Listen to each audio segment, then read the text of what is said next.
آدرس یک قصاب دادن در اون طرفی بصره رو خواهید. بچه پوی پیاده با خونهش رفتم. خیلی وقت گذشت. خونهش رفتم میگه گفتم که اکا یا مهمانی اولی قدر دارید گوشتی پیش ببرمته. گفت یک گوشت میبرم میتوند مسکواری لحم. میگه بیس گفتم این مردک گوشت با مسکه قیاس کرده است. عادتا چیزا با چیزی ای خودش بهتر قیاس میکنن. این значит ای گوشت مسکه خوب دست دار. میگن شیرای شیر زورای که آدم با شیر قیاس میکنن.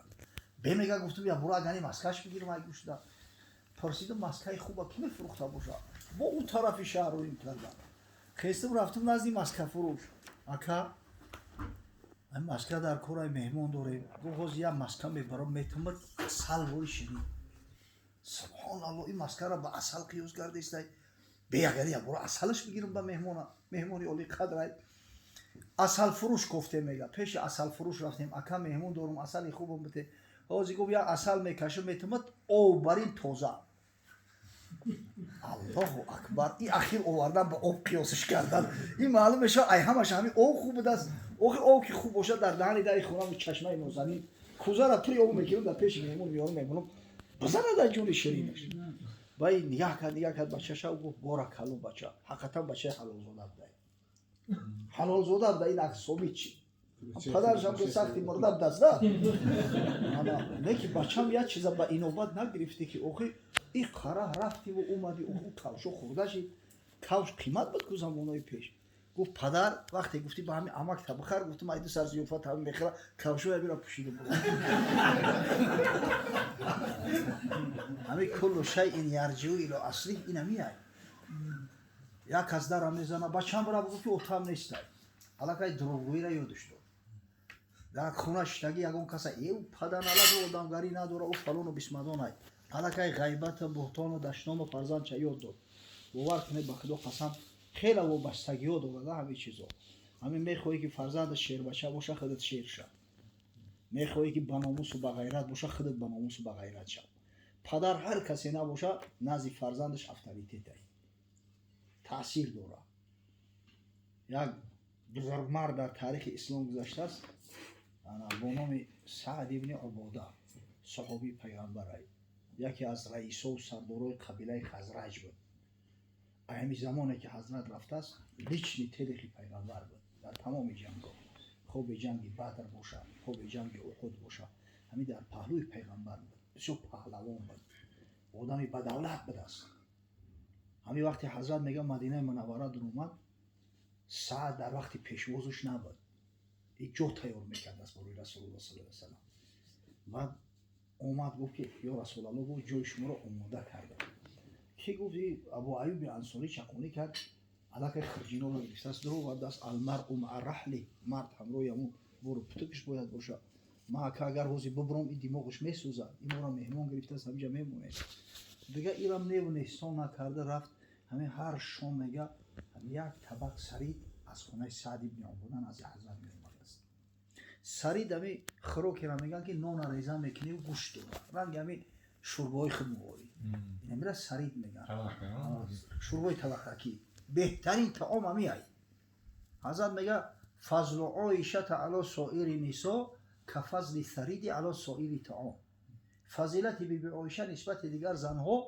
مثل فضیلت یعنی طعام سرید است نسبت دیگر طعام ها ولی هم کلمه سرید همچه ترید در زبان توجیهی است نه که متأسف غیر موضع استفاده شده فقط خلوک گوشی است نباشه شروع طبقه که همش سرید است همین هر شام می اومده است نزد حضرت خوب در خونه ابو ایوب انصاری باشه خوب جای دعوت باشه انا میگه وقتی که مهاجرون اومدن هیچی نداشتن امکانیت نداشتن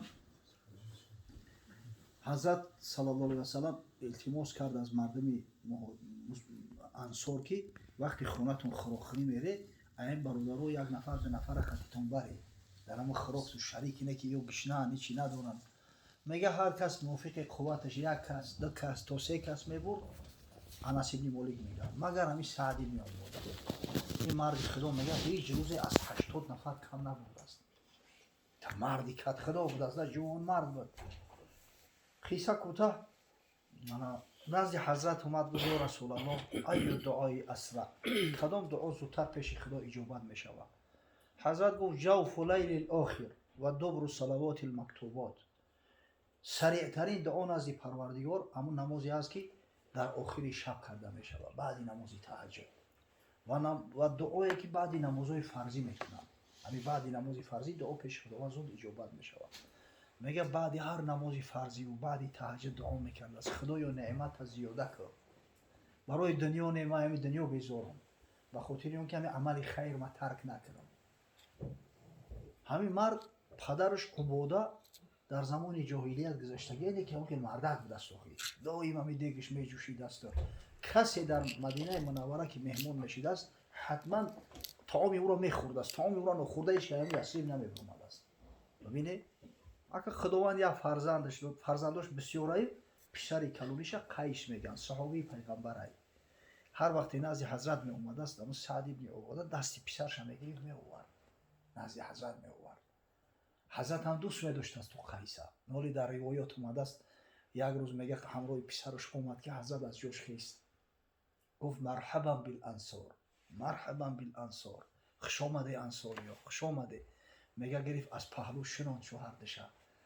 بعد گفت انا من الانصار، منم از زمره انصاریام. حضرت گفت انا من فراخ الانصار، من هم همین چوجهکای انصارم. حضرت بسیار زبان شیرین داشته. ما هم گفتم ای قطعای شما. و میگه حضرت سعد چشماش پریاب شد، گفت اکرمک الله یا رسول الله کما اکرمتنا، ای حبیبی خدا خداوند تو عزت کرامت عزیز زیادتر کنه که تو ما را عزت کردی. مقصد حضرت گفت این الله اکرمکم قبل کرامتی، درجه و منزلت شما را خداوند پیش از او که من شما را محترم بدارم برداشتگی ای. از این دیگه عزت زیاد میشود که پیغمبر را بشناسی، پیغمبر را بگیری همراه تو شهرتان بیاره، انصار الله و انصار رسول الله بشین و خدای تعالی درجه شما را بلند کرده ای. بعد نصیحتش کرد، گفت اینکم سترون بعد اثر، بعد سری من بالای سر تو بعضی مشکلات میآید، فصبروا، صبر کنید، در اون مشکلات رو صبر کنید تا اینکه در نزد حوض کوثر با من ملاقات کنید. منم در نزد حوض کوثر با شما رو سیراب میکنم و شفاعت میکنم. اگه غرض پیغمبر صلی الله علیه و آله مشکلی میآید، همون زمان یزید در نظر داره که حقیقتا با مردم مدینه بسیار مشکلی اومد. این یزید وقتی مدینه را گرفت لاشش کرد، مردم زیاد کشتن، تجاوز در ناموس مسلمانان شد، مالاشون را غارت کردن، حقیقتا به سرشون مشکلی اومده. مردای خدا را حضرت که همین پیش وصیت کرده بود در همین کارا انصاریا صبر کرده گیان. قصه کوتاه همین قیس مرده که کلان شد یکی از پهلوانا و جوان مردای مقصد اصحاب رسول الله صلی الله علیه و سلم بود. حضرت علی وقتی خلیفه شد قیس ولی شهر مصر مملکت مصر تعیین کرد. انا ولی مصر قیس بود. بعد شهادت حضرت علی وقتی که امام حسن خلیفه شد قیس وزیر مدافعه وزیر و گلونا کماندوشی همین قیس بود. بسیار آدم جسور و شجاع و دولتمند بود، بسیار ثروتمند هم بود است. معاویه همین قیس خوف داشت. امام حسن صلح کرد ولی قیس صلح کردگی نبود. بعد گفتن که انا چیکار کنیم خطی مرد. معاویه یک کاغذ خالی بود گرفته، در آخرش امضا کرد حضرت معاویه و پیچت زد. پیچت زد. گفت برای در دست قیس بتین بگین هر طلب داره اینا پیشکی من اجراش کردم.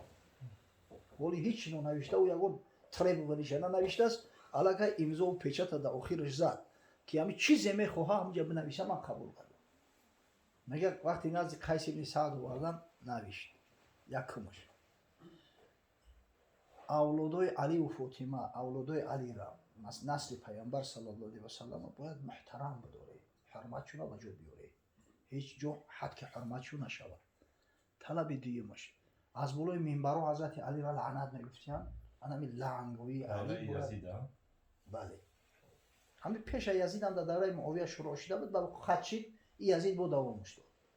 همین لعنگویی مقصد حضرت علی از بالای منبر باید قطع شود. همین دو طلب کرده.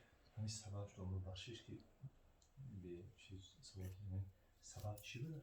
شیعی قدر پرچم برداری میکنن که انا پیغمبر در غدیر خون حضرت علی را گرفت وصی و ولی گفت. مقصد از ولی گفتن پیغمبر هم همین بود که همین زبان بدگوها را ببنده. من کنت مولاه فعلی مولاه. هر کسی را گفت من مولاشم، علی را مولاه. بعد گفت اللهم والین من والاه و عادین من عاداه. خدایا کسی که با علی دوستی میکنه دوستش بدار، دوستش باش، و کسی با علی دشمنی میکنه دشمنش باش. همین دعای پیغمبر صلی الله علیه و سلم های. حقیقتا این فتنه ها این وقت سر شده بود. یک کاری که انا همه عصر زمان ده همه میدونیم بدگو هستن، فتنه‌گرا هستن، انا نقش منفی بازی کردن. این بود در همین زمان فتنه علاقه در زمان حضرت علی علاقه این بدبخت عبدالله ابن سبا یهودی را روی کار اومده بود، شروع کرده بود به همین شیطنت فتنه ها. ای آخر خلافت حضرت عثمان که همین فتنه ها که سر شد، همین خیر رفت حضرت عثمان شهید شد، حضرت علی شهید شد. اخیر الامر اومد بعد در دوره امیر معاویه رضی الله عنه همین قطع شد همین فتنه ها. امیر معاویه هم آدمی با عقل بود، رای همین فتنه ها را بگرفت.